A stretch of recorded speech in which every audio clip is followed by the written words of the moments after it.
Thank you, Elias. Honorable ministers, ambassadors, distinguished guests, dear friends, it is my honor and a great pleasure to welcome you to the sixth Southeast Europe Energy Forum organized by the American-Hellenic Chamber of Commerce and the Hellenic Association for Energy and Economics in cooperation with the US Embassy in Athens and the strategic partnership of the Atlantic Council and the Global Energy Institute of the US Chamber of Commerce. Today, on the eve of the 86th Thessaloniki International Affair, the Southeast Europe Energy Forum brings us all together to examine and reflect on the key energy developments and to engage in meaningful dialogue on energy security and the future of the region's energy sector. It has already been more than 6 months since Russia invaded Ukraine, and as the war settles into a war of attrition, ongoing uncertainty is deepening Europe's new economic and geopolitical crisis. The outlook for the winter ahead is bleak, with restrictions on international trade, Eurozone inflation heading to double digits, looming energy shortages, a soaring cost of living, and a recession which is now almost certain before any improvement in 2023. The war has had an immense impact on the European energy market, with far-reaching ramifications across all aspects of our daily lives. And while the degree of dependence varies among Eurozone countries, there is no doubt that Europe is now paying the price for its dependence on cheap Russian energy.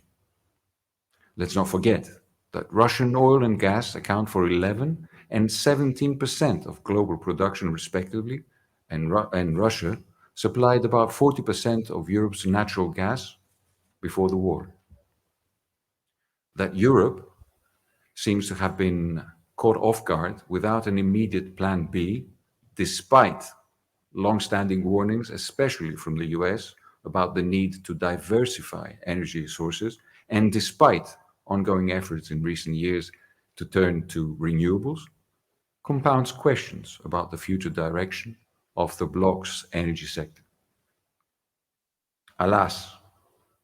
Europe's energy dependence crisis cannot be resolved so swiftly, and so we will have to deal with our inability to ensure the necessary self-sufficiency to safeguard ourselves from fluctuations in international energy prices. Developing our energy resources is now more relevant than ever, and the transition to green energy has become a quest not just for sustainability and climate resilience, but also for energy independence and long-term stability and prosperity. It is vitally important that countries in Southeast Europe and Eastern Mediterranean continue to work together and further enhance their collaboration in developing and constructing all the necessary infrastructure for efficient energy storage, distribution, and supply in the region. To this end, this year's SEF, as the Southeast European Energy Forum has come to be known, reflects on the opportunities and risks stemming from Russia's war in Ukraine and other recent geopolitical developments, and highlights issues of energy cooperation that are crucial to securing energy independence and security in our region and across Europe. Energy experts from a broad range of organizations, disciplines, and backgrounds will join us today to discuss the role of Southeast Europe's regional markets and the region's potential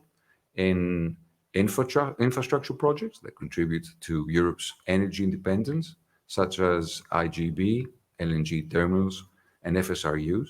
innovative and sustainable investment initiatives that aim to reinvent energy architecture in Southeast Europe, decarbonization technologies and hydrogen supply corridors, and, of course, the green energy transition and the development of renewables, including offshore wind power. Ladies and gentlemen, today's forum highlights the strong partnership between the American-Hellenic Chamber of Commerce and US institutional and business ecosystems, as well as the importance of our region's energy sector to the US, as underlined